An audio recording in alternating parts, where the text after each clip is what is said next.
Au nom de l'Assemblée générale, j'ai l'honneur de souhaiter la bienvenue à l'Organisation des Nations Unies, à son Excellence M. Jovenel Moïse, président de la République d'Haïti, et je l'invite à présent à prendre la parole devant l'Assemblée.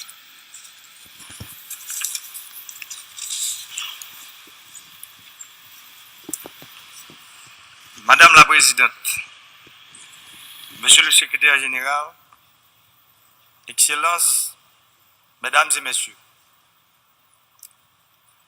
qu'il me soit permis tout d'abord de saluer, Madame la Présidente, votre élection à la tête de l'Assemblée générale de l'ONU.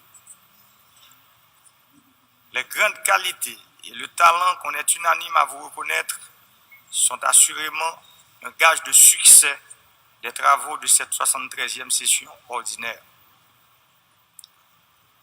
Je voudrais saluer la présence du secrétaire général ainsi que son action courageuse visant à accroître l'efficacité du système des Nations Unies dans la recherche collective du bien commun de l'humanité, pour reprendre l'expression du pape François. Madame la Présidente, au fil des années, l'Assemblée générale des Nations Unies se voit confrontée à une double interrogation sous-jacente aux principaux thèmes de l'ordre du jour. Comment optimiser les mécanismes du maintien de la paix et de la sécurité internationale? Et comment traduire l'exigence de solidarité internationale en un système de coopération beaucoup plus efficace, capable de promouvoir le développement durable et d'éradiquer la pauvreté dans le monde? Les Nations Unies ont fort justement mis en lumière les liens étroits entre l'éradication de la pauvreté, la promotion du développement durable, la paix et la sécurité. De la même façon, la lutte contre la pauvreté et la promotion des droits de l'homme sont inextricablement liées.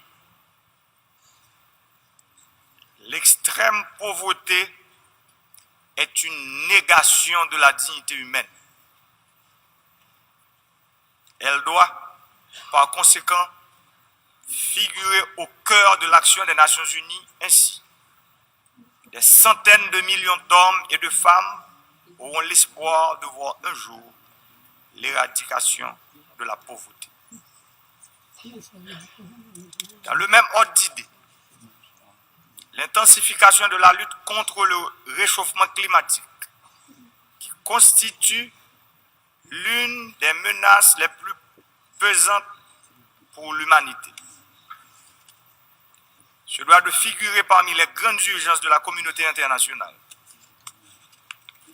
L'accord de Paris sur le climat de 2016 a été, à cet égard, un jalon important.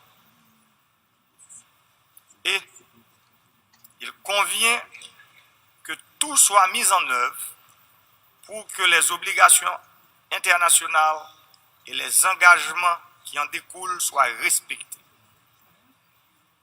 On le sait bien, les régimes d'adaptation et d'atténuation au changement climatique, ainsi que les mesures de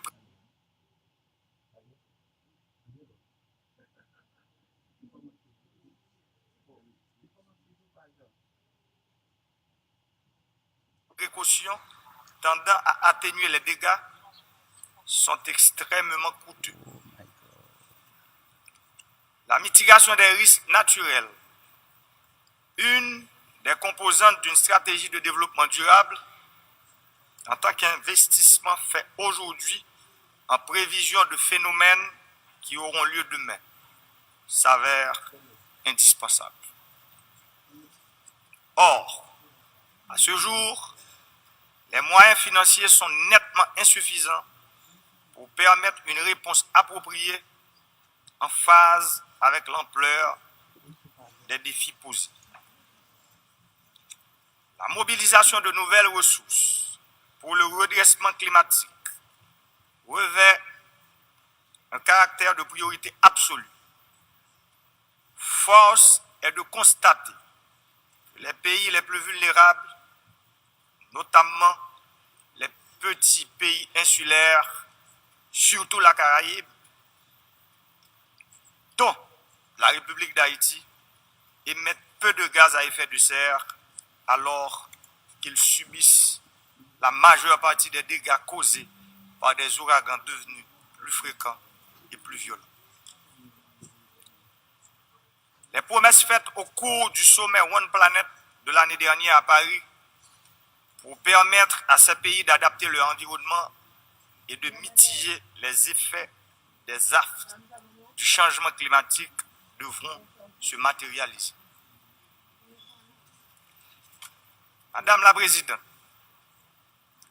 qu'il me soit permis de jeter un éclairage sur la situation en Haïti un an après la clôture de la mission de stabilisation des Nations Unies, MINUSTAH, à laquelle a succédé la mission d'appui à la justice en Haïti, MINUJUST. Depuis mon accession à la présidence de la République d'Haïti, je n'ai eu de cesse d'œuvrer à la consolidation de l'état de droit, l'approfondissement des conquêtes démocratiques et la promotion des droits de l'homme, pleinement convaincu de l'absolue nécessité de moderniser la structure économique, sociale et politique pour sortir le pays du piège du sous-développement. Je ne ménage aucun effort pour assurer la stabilité des institutions et créer un environnement sûr et stable, propice à l'investissement et au redémarrage de la croissance.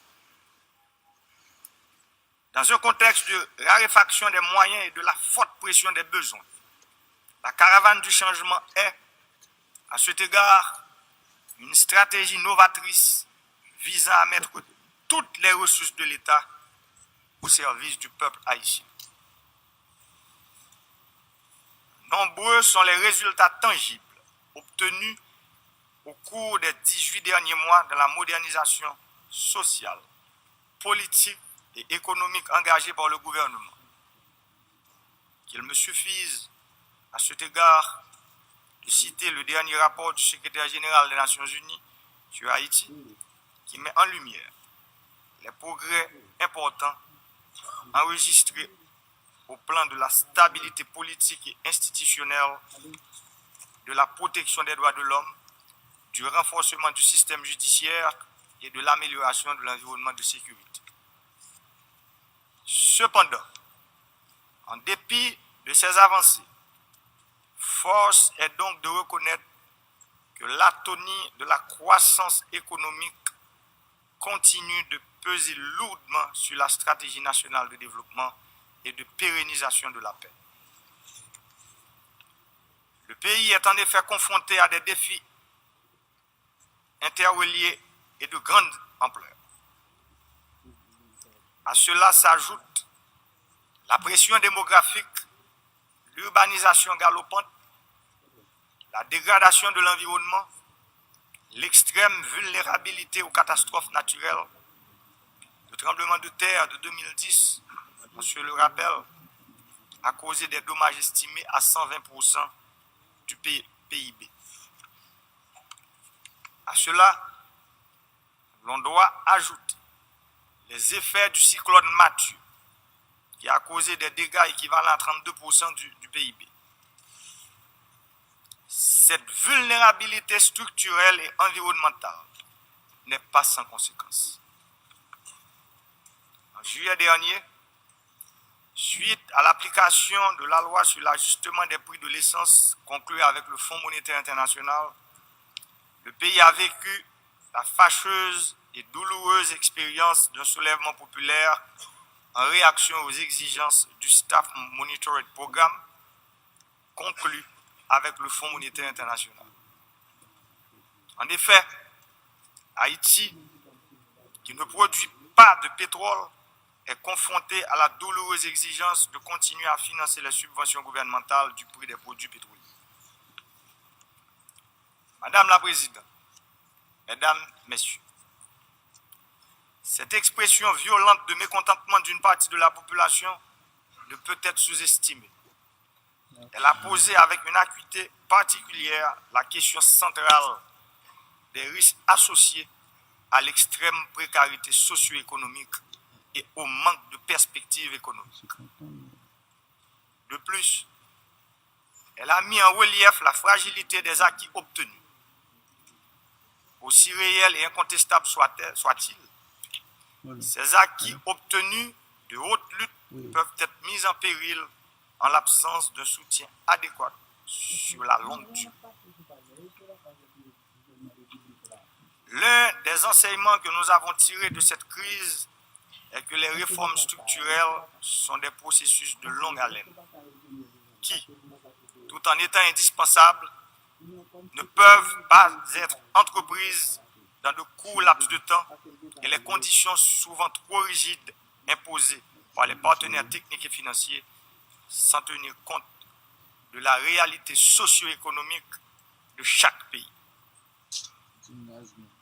Sans vouloir en rejeter le blâme sur quiconque, il y a lieu de noter que le récent soubresaut enregistré a été en grande partie la résultante d'une vision trop étriquée de l'aide au développement, qui ne permet pas toujours à nos partenaires internationaux de reconnaître la nécessité d'une approche moins fragmentée, moins rigide, plus intégrée, bref, plus cohérente des problèmes interdépendants de développement et de sécurité, et beaucoup plus en adéquation avec les 5 principes de Paris sur l'administration et l'efficacité de l'aide publique au développement et le programme d'action d'accueil.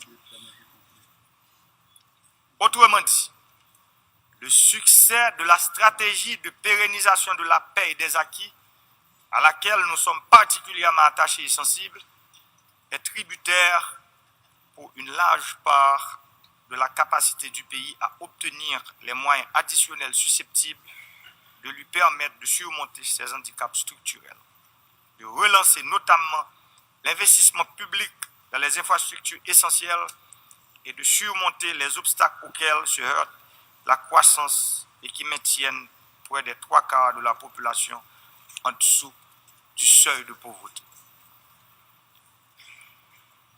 Madame la Présidente, je tiens à réitérer ici, devant cette Assemblée, l'engagement solennel que j'ai pris envers le peuple haïtien et à la communauté internationale de ne ménager aucun effort pour engager résolument le pays sur la voie d'un développement durable, s'appuyant sur l'état de droit, la stabilité politique, la lutte inlassable, acharnée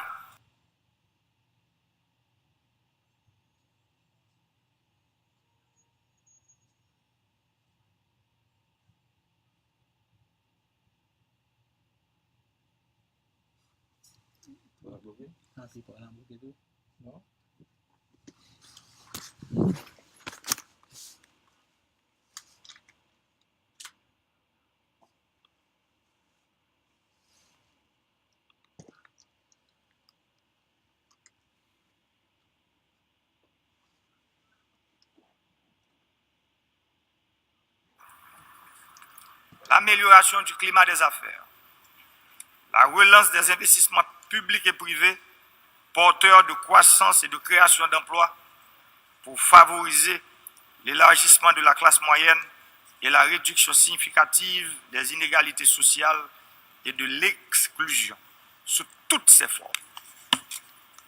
La poursuite des réformes visant à consolider l'état de droit, renforcer le système de justice et la police nationale. Parallèlement, le rétablissement en cours des forces armées d'Haïti. La lutte contre la corruption sous toutes ses formes et dans toutes ses manifestations. La tenue, dans les délais prévus, des élections législatives en octobre 2019. L'intensification des mesures destinées à renforcer la promotion et la défense des droits de la personne humaine. À cette croisée des chemins, je lance un appel pressant à nos partenaires de la communauté internationale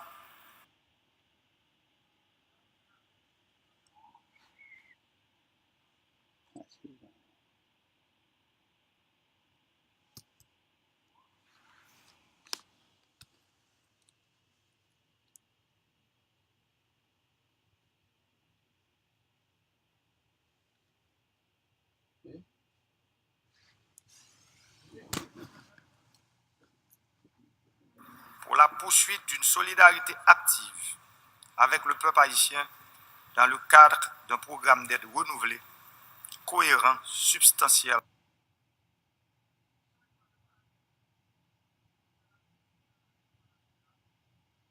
En premier lieu, et l'élimination de la pauvreté à l'horizon 2030. Madame la Présidente, la paix, le développement et la sécurité vont de pair. On ne cesse de le répéter. Ils doivent être soutenus adéquatement par des investissements appropriés, axés sur la longue durée. Ils nécessitent en particulier une affectation de ressources mieux adaptée aux besoins réels des pays bénéficiaires, qui tiennent compte de leur vulnérabilité structurelle, qui soient plus flexibles et moins assujettis à des conditionnalités susceptibles de nuire, en fin de compte, à la viabilité même des réformes engagées et de saper certains objectifs essentiels de développement, dont celui de la stabilité à long terme.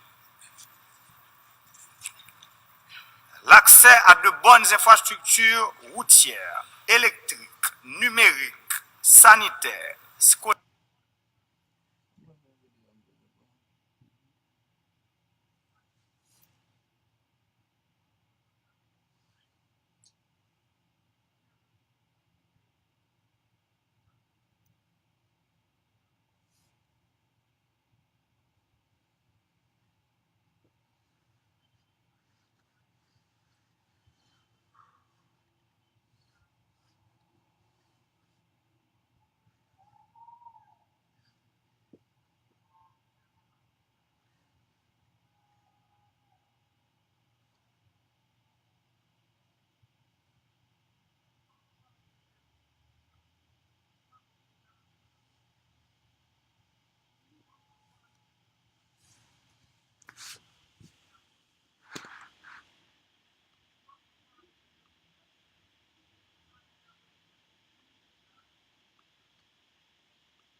des infrastructures scolaires et sanitaires adéquates. Ce sont ces questions que nous nous sommes et ce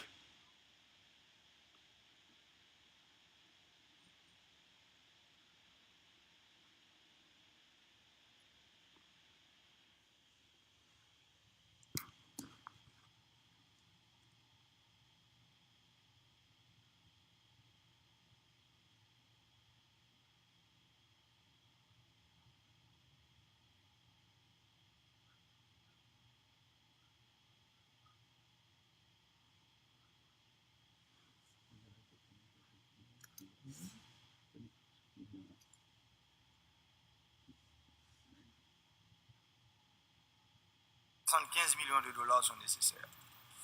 Pour que l'eau courante soit disponible dans les robinets des ménages de toutes les communes d'Haïti, seulement 220 millions de mètres cubes d'eau sont nécessaires chaque année.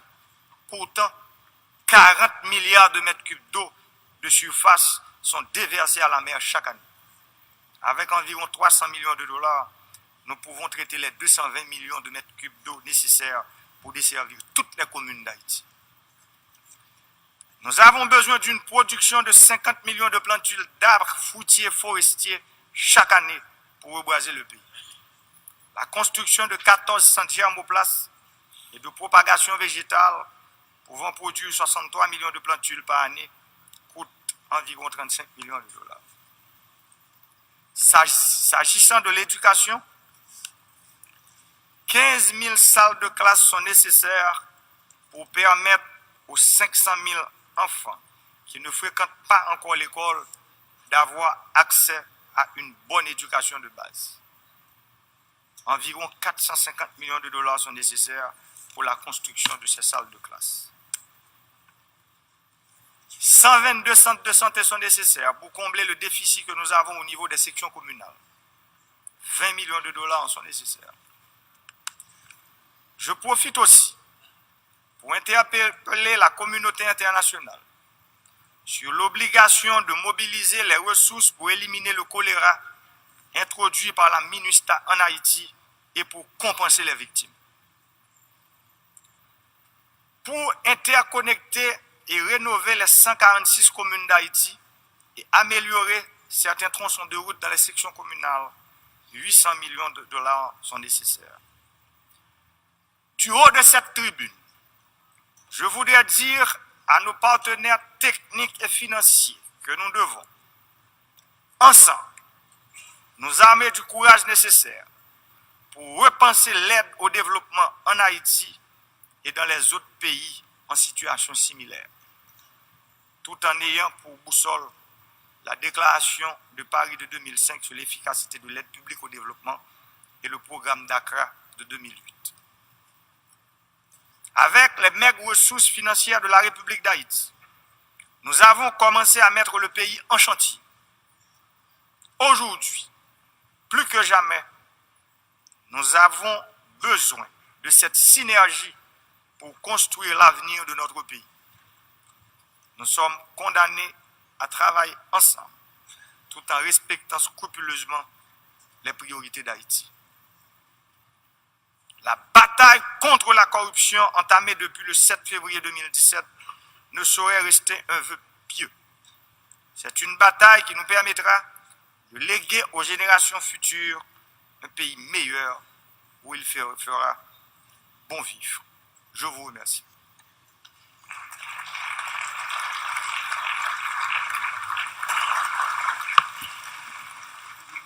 Au nom de l'Assemblée générale, je tiens à remercier le président de la République d'Haïti de l'allocution qu'il vient de prononcer. Je demande aux représentants de bien vouloir rester assis pendant que nous prenons congé du chef de l'État.